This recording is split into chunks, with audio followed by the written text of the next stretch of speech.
पुढचा पोर्शन घ्यायचा, क्लायंटला असा हात ठेवायला सांगायचा आणि असे येऊन वॅक्स अप्लाय करून घ्यायचं.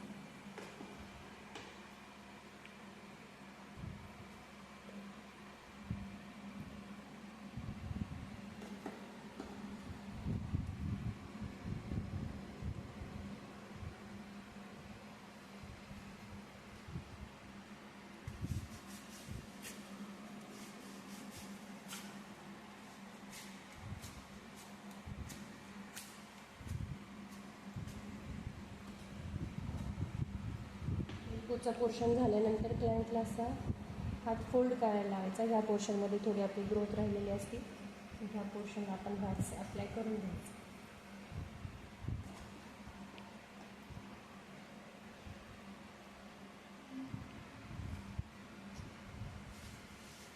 ज्या डायरेक्शनने लावलं त्याच्या अपोजिट डायरेक्शनने आपण स्ट्रीप ओढतो.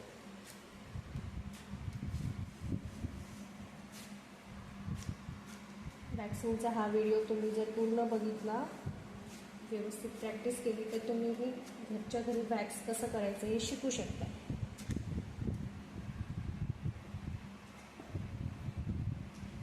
तो पोर्शन झाल्यानंतर